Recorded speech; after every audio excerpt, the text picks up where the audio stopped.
Hey, everybody. Welcome to episode 10 of the Human Values Podcast. My name is Javier Payano, and this is Luisa Fernanda. Luisa, how are you doing? I am doing really good, Javi. How are you doing today? I'm doing good, some ups and downs. I am teaching high schoolers in May, so you know how that goes. We're having the best time, and also I'm ready for vacation. I hear but you. but still having a lot of really great deep conversations with students, and it just reminds me of why we do this work. So I'm grateful for that, for getting to be a teacher, for getting to inspire the youth, and super grateful for us to be able to sit down and have an awesome conversation tonight, all about super important, super valuable topic, forgiveness. Mm. So already people's feathers might be getting a little ruffled. Ooh, forgiveness. I feel like it's like a hot topic, like a divisive thing. So we're going to get into an exploration of that. I just personally have discovered, I feel like, a deeper meaning of forgiveness that served me, and I'll tell a little story about that. So, but first, we just want to welcome everybody here. This is a podcast where we are talking about education and human values. We're here for the kids, so we're very parent focused, very teacher focused in our organization. And we're here because we believe that every child, every human being has goodness within them. But there's so many negative influences around us that we need some kind of practice that helps us to bring forth the love, the truth, and the peace and the nonviolence that we all know we can live by. So we're so grateful to be able to have these conversations, and we want to share this with as many people as possible to really change the way that we're raising our kids so that they can be courageous and make an impact in the world and make the world a better place. So let's start with a grounding exercise. I don't know how you're landing here tonight, but for me, I need a little heart high five. So we're just going to do a little tapping on our heart area. You can do, it's a caress sobar, your heart space, or even just have your hand resting. We're going to do this for 30 seconds. And within these 30 seconds, you could think of something useful to your brain and body, like all is well, I am safe, I'm Mm. amazing, I can do anything. Let's just do that for 30 seconds starting right now.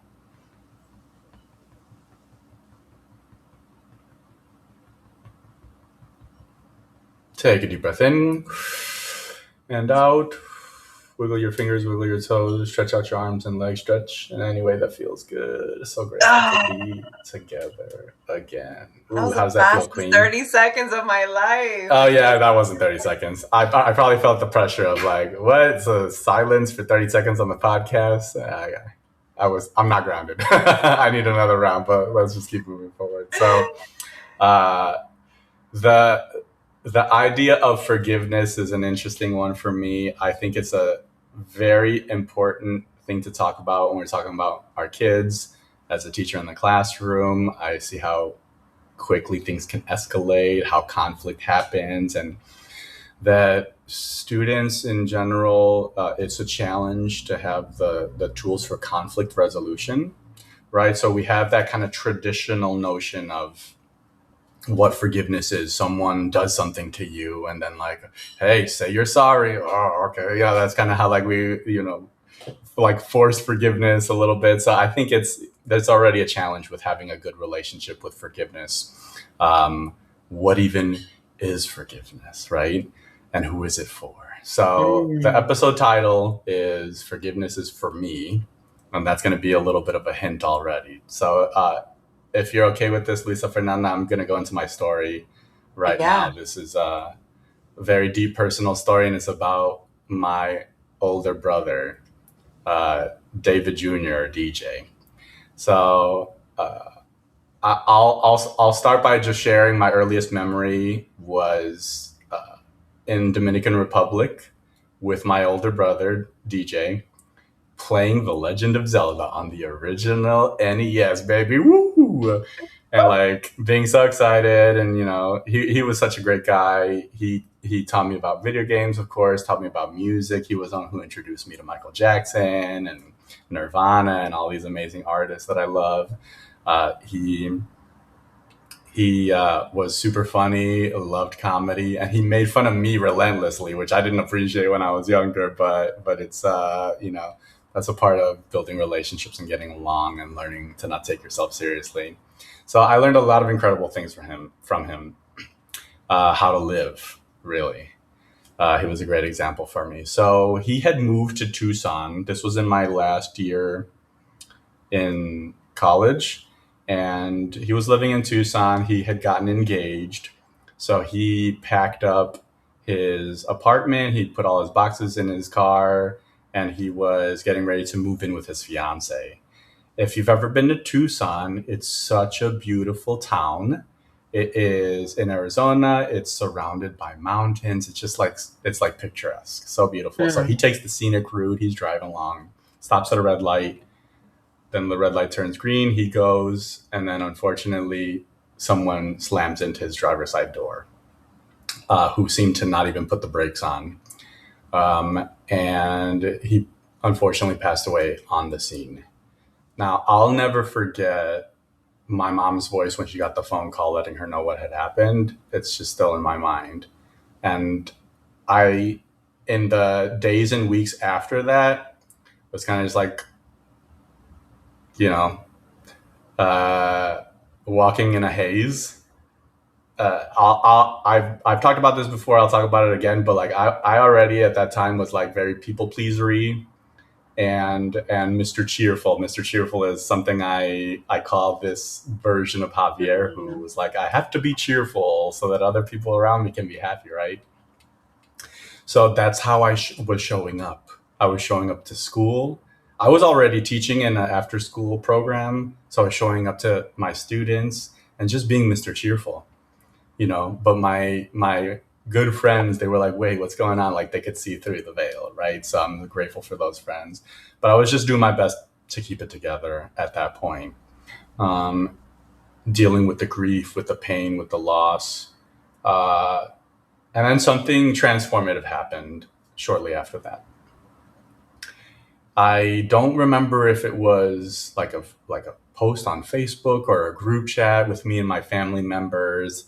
I didn't really vibe with what my family members were saying, but it got somewhat aggressive and even violent in terms of the speech of like, "Ooh, we better never run into that woman. Like, if we ever find her, we're gonna, beat her up or whatever they were saying." And I just like I understand like they're grieving too. Like it was DJ. He was an amazing guy. Um, but something in me was like, no, this is not the way. And this is before I ever heard about human values, like I was doing, my spiritual practice and meditation and all that stuff, right? So I was in the flow of this kind of way of thinking, but this was before human values. I just instinctively was like, I do not want to harbor this anger and this hate for the rest of my life. And in that moment, from some intuition or something in me, was just like, I forgive that woman for killing my brother. And now, when I say I forgave her, I'd never talked to her, right? I never saw her in person. I never, I forgave her, not for her. I forgave her in my heart because even then I knew instinctively like if I don't forgive her, I'm gonna carry this rancor, this anger, and I'm not going to be able to live my life and enjoy my life. And if I think about my brother, someone who that's how I learned to live and to be alive was from him. That's what he would have wanted. He would have wanted me to forgive and to be happy. So I made that decision in my heart to forgive this woman. Again, I never talked to her. And I think that's where we get into like what is traditional forgiveness versus let's call this radical forgiveness, which is a book by Colin Tipping that I recommend everyone check out. So beautiful. Uh, traditional forgiveness is kind of this like condoning the action. Like, oh, what do people say? It's like, oh, I'm so sorry. Oh, it's okay, right? That's like the common response. It's okay. No, that's not. We're not saying that the action was okay. We're not even saying it for them to feel better, which is the other thing. It's like, oh, don't worry, you're good. You're like, it's not to pacify the other person's feelings. It's literally you're forgiving them for yourself so that you can let go of that pain and that anger and that hate, and it's not stored in your body, and then you can go on living your life. So um, I'll pause there with lots of gratitude for you, Lisa Fernanda, and everyone listening. It's a really important story and a really big turning point in my life. And yeah, I don't know if you share this view of this more radical kind of forgiveness. You know what I mean? I mean, I know you were telling me we're gonna go deep, but I know that your brother had passed, but I don't think I've ever heard you tell this story. And like when you were sharing it, I could just feel all of the tears come up to my eyes. And Mm, I think again, even if you did never forgave her, I don't think anyone could blame you for not doing. Like again, I that he was about to move in with his fiance. Like again, just this pivotal point in his life, and just like that to just be gone. I feel I can't believe that you were just able to forgive her like that. Like forgiveness for me is something that has been very difficult. I remember growing up, like I did not like to say I'm sorry. That was very challenging for me to, and I didn't like to hear it. Even like now, I'm like, just I don't just keep moving. Don't tell me you're sorry. Just don't do it again. Like mm, that, I prefer to move that way. So this thought of what forgiveness really is and what it looks like and how it feels in the body, and I love that you're saying it's not for the other person. I've never spoken to her. It's not for her to feel better. That's not to justify, to make it okay. It is to release that emotion, that you're right, that if you don't release that anger, you don't release that hatred, you will manifest some sort of disease somewhere in your body because the energy gets stagnant there. So like it is really for ourselves. Um I I think again it's easier with simpler things. I think with what you're talking about, it's challenging. It's not for the faint of heart to just let it go so easily. yeah. What do you think is it that makes forgiveness so hard? Is it like people's like pride, like or fear of I don't know losing control or something like that? For in your experience, it's like this was an intense example, but like yeah, even like kids fighting, right? Like you're fighting with your brother or whatever it is. Like it can be really hard to forgive. Yeah, I think it can be like ego. It's a little bit of pride, a little bit of like just sometimes like for me, like it's admitting that you were wrong. It's accepting that Mm. accountability that you did mess up. But I think it's also understanding that Mm. we are human and that we will make mistakes. And I think there Yes. is that like normal of, yeah, I did make a mistake and I'm sorry and I won't do it again. I, Mm. I think like you were saying, most of the time in the common world you overuse it all the time. Like somebody, we bump into people, it's like I'm sorry, or like I'm sorry, and I have a contraction with those words specifically, like Mm. I'm sorry because I'm not a sorry. You know what I mean? Oh. So for me, that's like it's specifically the wording that I have such a contraction to, and the amount of times that I hear people just apologize or like, I'm sorry that I shared too much. I'm sorry that I like Mm. interrupted you, and it's like, Yes. no, This is so good. This feels like a lot like the over apologizing thing. It feels like this is very common for me too, right? Like I experience that and I used to do that a lot more. And what I share with students is like instead of over apologize, usually I say like there's nothing to forgive, right? Like you didn't do anything wrong, and that's that kind of situation. There's nothing to forgive. You could always say instead of I'm sorry for being late, I like to pivot to thank you for your patience. Find a way to say it in a gratitude way because that honors you and the other person a lot more. The shame piece for me is really interesting because I think Brene Brown had a really good definition of shame, which is the fear of losing community. So maybe mm, sometimes that apologizing can be like a way to like, are we still good? Like, I don't want to lose community with you, right? And then the why forgiveness can be why you're asking for forgiveness, that can be difficult. Admitting you're wrong can be difficult because if you're wrong, you might lose community. And so that to me points to something that I've been talking a lot about at school. Have you heard of psychological safety? Mm. So psychological safety, as I've understood, is the ability to disagree with someone else, especially if they're an authority figure, without fear of reprisal. The sense that if I disagree with someone or I criticize with someone, that they're not gonna attack back.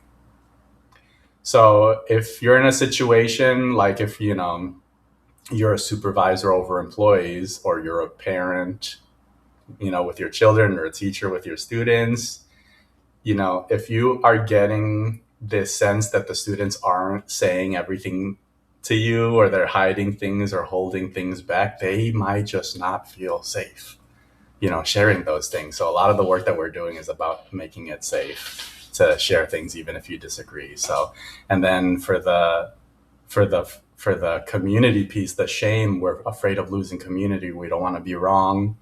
Um, and that's where we want to do these rituals where we build community, where we build open spaces, where we build that psychological safety with the people that we love or that we work with, so that there's like, no, you're not gonna lose community with me, you know.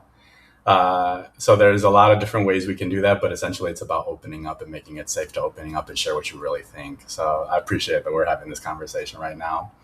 And yeah, and then it's can be hard to forgive because traditionally, I think a lot of it is just it's easier to ghost each other, right? It's like easier to just be like, I'm just not going to talk to this person. And we're at the end of the day coming back to relationship skills. What are the relationship skills that we have? And that's just coming up over and over again for our kids. We want to make sure that they have good relationship skills. So when we're talking to our kids, especially about forgiveness, we want to paint it in this way of like, you're not saying that what the other person did was okay, but you're saying, what you did caused harm. I still want to be in a relationship with you, right? That can be more for that setting of it's someone you still want to be in a relationship with. Or maybe it's not someone you want to be in a relationship with, right? It's like, yeah, I'm done with you, but I forgive you so that I can go on living my life. Does that make sense? Yes, yes. For Yes. me, what keeps coming up is just that phrase that holding on to resentment is like drinking poison and Hmm. hoping that it affects the other person. Whoa. And that's what forgiveness does. It releases that thread. It releases the power of that other person has on you. And for me, like, also what keeps coming up is just that I've had to forgive myself for Ooh. actions that a younger version of me did that I'm not aligned with, and I've had to forgive myself for those moments where I Yes. wasn't acting according to my Oof. values. um, but Yes. one of my friends told me, like, you have to forgive yourself. You have to. Yes. You didn't have the tools then. You were making Yes. the decision based on the toolkit that you had, and that served a purpose that got you to where you were. Now you have other tools, and now I do use the other tools, but I've had to practice a lot of Wow. forgiveness. And there I'm like, I don't want to butcher it, because I know that Jamie, one of our beautiful staff, always talks about just the holding the appropriate cultural traditions, right? And Yes. there is one Hawaiian meditation, the Hopoponomo meditation. Again, I don't want to I don't want to butcher it, but it is about forgiveness, and in that whole practice, it's like about assuming responsibility for your part in that relationship, and forgiving them, thanking them, because if they hurt you, they're showing you somewhere where you still need to work.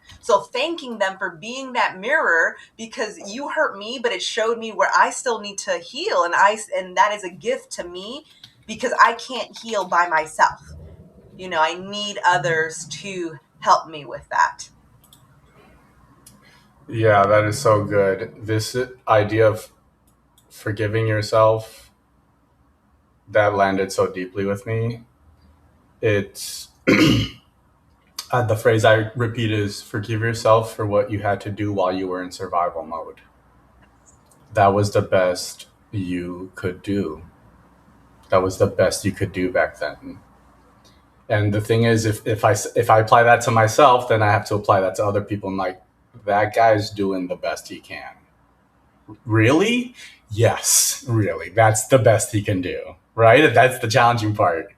And when you were talking earlier, one thing that came up for me was like talking about the relations and the safety and community was the four agreements, which is one of the Mm, four agreements, which is again assuming that everyone is doing their best at all times. oh. Mm-hmm. It's so challenging, right? It's like, no, I don't want to. But the resistance to that is, I think it's, well, do we want to get into all of the programming us to be separate and divided from each other? You know, and I'm just not interested in that anymore. I'm interested in what's going to help us to enrich our lives. So I took me a second, but I found the ho'oponopono. It is, I'm sorry, please forgive me, thank you, I love you. And it's just this, it's simple, but it's this very deep practice. And that could be a phrase that you say, over and over. You can say it to yourself. You can have that as a practice of saying to other, but it just like covers everything. You know what I mean? So, And when I was first introduced to that, and that was like 3 years ago, I could not hear. mm. There was like certain versions where they were like mantras, and I could not. I would skip it. Alexa, skip. I couldn't. I could not. It was just very triggering to me. And then like over the years, and then just like practicing and Mm-hmm. just hearing that and being okay with that, like it has landed a lot softer in my body. Mm-hmm. But again, at first there was this big Yes. contraction to that phrase, to Yes. that thought. And was there can you pinpoint a time or a moment where you went from like, no, I'm not doing that to like, okay, like I can soften a little bit and I can forgive a little bit? Or was it just gradual over time? It was a gradual over time. Like it was Kathleen from our 333 who kind of Shout out to brought that. Kathleen. Shout out to Kathleen. She always dropping the wisdom. But yeah, she brought it in, and I heard, and I was like, oh, I mean, it's cool. I put it on my playlist, and then I would skip it every single time. I would not. Mm, And then as I continued to meditate, as I continued to practice, and I started to practice the human values in that mm, time frame, and that has helped. I also love practicing Louise Hay's meditations, and she talks about just like forgiveness, forgiving ourselves, our parents, forgiving our parents that they were doing the best that they could at their mm, time. And there's like a night meditation that I would do for a very long time. She has a morning and a night one on YouTube. Super short, but it really helped me with that idea of mm. forgiveness and letting Yes. go of that. It wasn't serving me. It just keeps you small. It keeps you in Yes. this just limited mindset. Yes. Yeah. Thank you so much, Lisa. So good. Um, I think what I want to say here, and this is what I said to my students literally this week, was we're not telling you what to do, but we're not telling you that you have to forgive. We're just giving options and a different way to look at this idea and practice of forgiveness. At the end of the day, you listening, you decide what you want to do. But we always want to check in with yourself. How are you living? Is the current way you're practicing giving you the results you want? Mm. Or are you harboring anger, resentment? And you might have to do a little digging, because after a while of having that stuff buried is deep in there, but it'll come up in certain ways in our daily interactions with other things, and you'll get mad about my water bottle, but it's not about the water bottle, whatever it is, right? So we're not interested in beliefs. We're interested in tools. What's the right tool for the job? Is this tool serving you? Yes? Great. Keep using it. No? Find something else that works. Mhm. Right? But everything we're here is always offering. I like to tell my students, This is food for thought. Nothing you have for you to chew on, but nothing you have to swallow, right? So it's I just love that. this. Yeah, it's just here's a different way of thinking of forgiveness that is not for the other person. It's for you, so that you can let go of the anger and you can go on and enjoy your life. Yes. Yes. Awesome. Thank you so much, Lisa Fernanda. You added so many things. Anything else before we pivot to the thought of the week and the value of the week? No, I just really I love what you come back to, the thought of the week that the forgiveness Yes. is for me. Like ultimately it is for ourselves. It is to release that energy in our body. It's for us to walk with a little bit lighter, a little bit softer. And it's not for the other person. Yeah. So you don't have to think about it. And again, if that person is someone who is hurting you, it's a constant thing, then you have the power to forgive and walk away. You can forgive and love you from afar, but I'm not going to continue to be treated in a way that maybe is not the best for me. So good. Yeah. Thank you for summarizing that. So the main practice that we have as the Human Values Collective is the value of the week. And every week we have an email that goes out with the value of the week and the thought of the week. So I will literally go in front of my class on Monday and most days and go, hey, everybody, lovely to see you and be with you. Hope you're having a great day.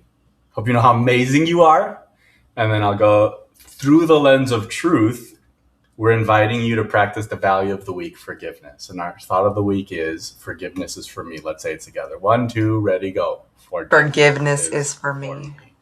And then I'll share a little bit. I shared my story about my brother this week. And then the main thing with education and human values is we want to ask the kids what they think.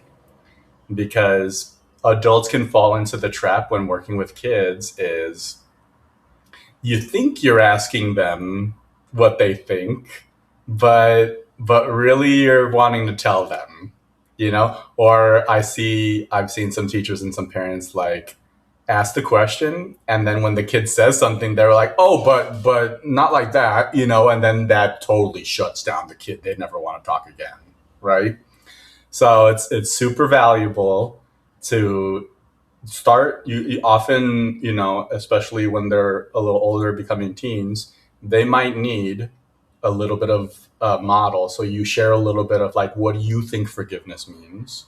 Oh, well, I think it means this, it means that, you know, you just listen to this episode so you have a little bit of context to share this. Oh, there's a different way of thinking about forgiveness. Hmm. And then ask the kid like, what do you think forgiveness means? Or what was a time that, you know, was hard to forgive? Or with the little kids is like, oh, you know, how did it feel when, you know, Jason took the ball away from you? Shout out to Jason. That was random name came up. So those are the kind of ways that we can have those conversations with our kids, hopefully when they're still younger, right? And they're learning about these values. And as they grow up and become teenagers, get more independent, become adults, right? They have this beautiful foundation. And especially with this one, with forgiveness, I think it's something that just sets them up for the rest of their lives.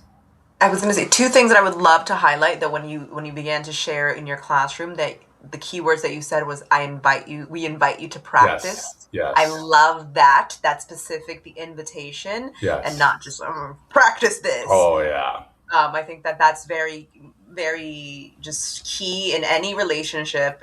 Just inviting again, whether it's Yes. advice, whether it's to practice the human values, because when we're just telling them to do something, I feel like the nervous system just shuts down and then Mm. you're like in defense mode. You're like, I don't want to do it. But if you're inviting me, I then have choice and I feel Mm. part of the conversation. And Mm-hmm. then the second thing, like you were saying, with don't shut down the kids immediately, whatever their answer is, that's their opinion, that is their answer, but also to leave a little bit of space. And we observed here at the beginning how 30 seconds may feel like a very long time, but for kids, again, wait 60 seconds, 2 minutes, just sit there, just what is Mm. forgiveness, and we're just gonna wait and not interject, not try to fill in the blank, sit there until they feel their Mm-hmm. answer, because they're probably just processing.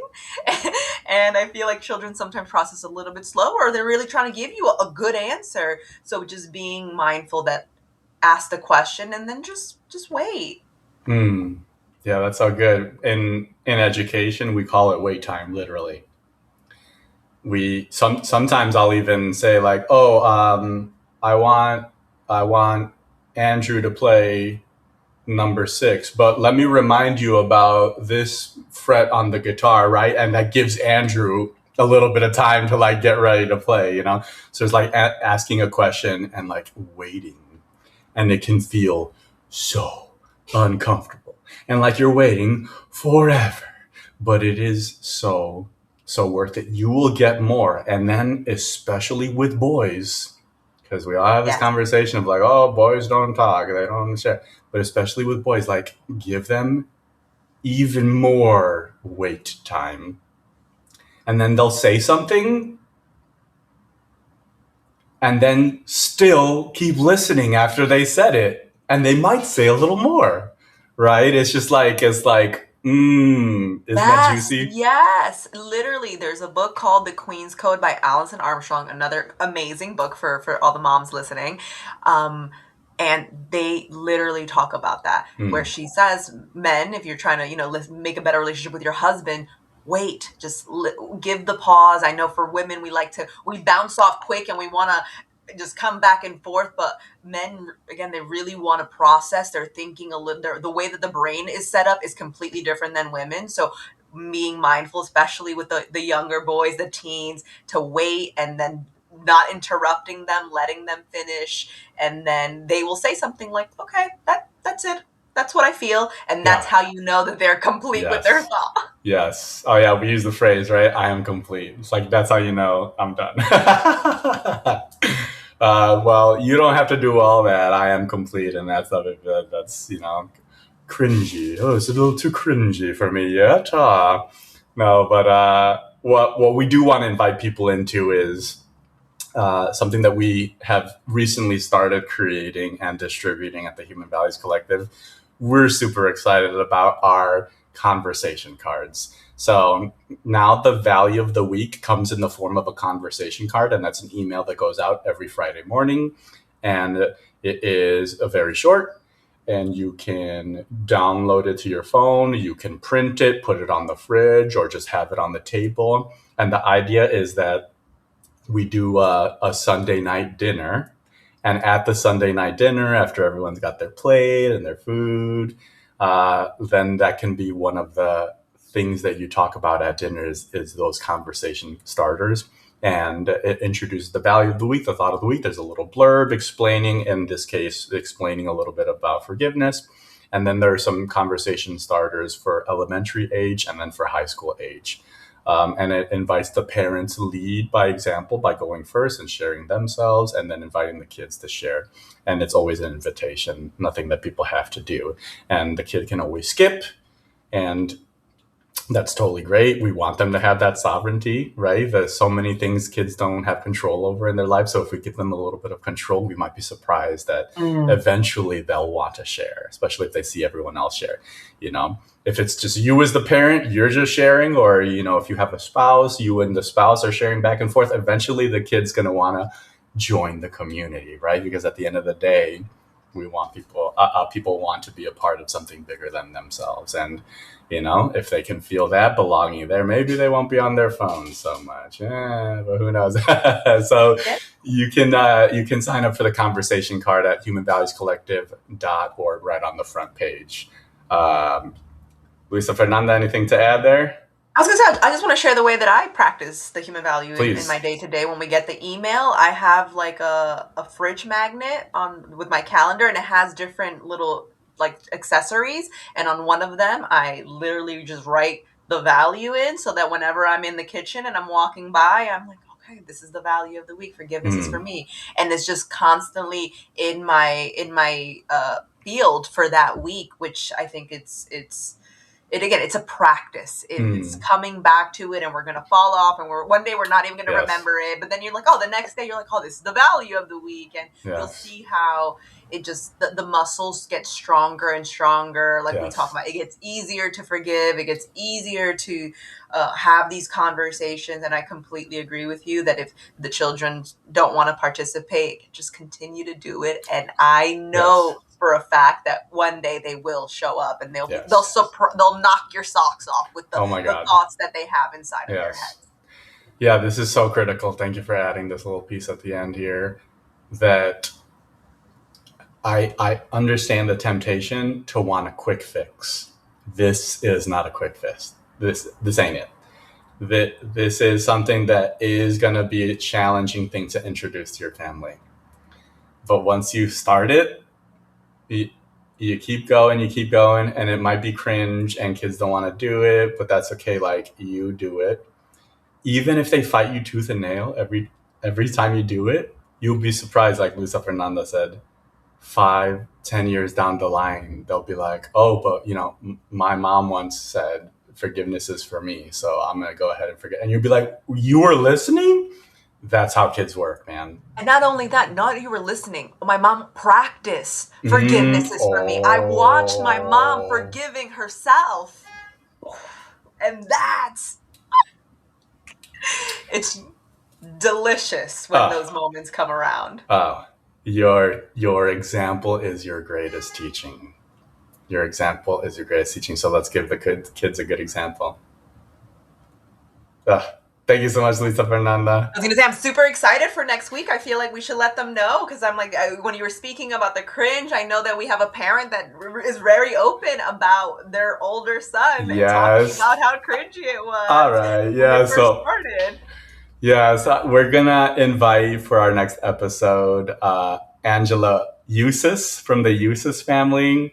They are our rock star parents, and they actually, the work they did helped in the development of the conversation cards. So we're just super excited to have her on for you all to get to know her and to hear the incredible story about how doing the value of the week every Sunday brought their family closer together. It's really a heartwarming story, and it just inspires me to keep doing the work that we're doing. So be on the lookout for that, episode 11. Shout out to Anj. We'll be so excited to have you on the show. Like, I know I've heard the story so many times, but I'm already super excited to listen to that podcast. Hey, and we might get another little wrinkle we haven't heard before, right? Yes. Yeah, we always do, right? We have to be skeptical, but we have to learn to listen. Yes. Oh, I got the fifth agreement. Luisa Fernanda, I had so much fun having this conversation with you. Thank you so much for being on tonight and for adding all of your beautiful wisdom and your story and your energy. It's really an honor and a pleasure to be with you every day. Javi, thank you. I received that, King. It really is a pleasure for me as well to be here with you, to hear your story, to just hear your truth. And I'm just so inspired by your passion, by this mission that we're on. And it is an honor and a pleasure for me to be here. So for all of those listening, thank you for taking the time out of your day to be here with us, to continue to grow and expand. I'm wishing you all just an incredible day or night wherever you're at in your day. Amazing. Thank you so much, Luisa Fernanda. For myself and Luisa Fernanda, I will say, you've made today an amazing day just by you being you. There's no one like you in the whole world, and I like you just the way you are. Have a good time, everybody. Have a great day, and we'll see you next time. Bye. Ciao.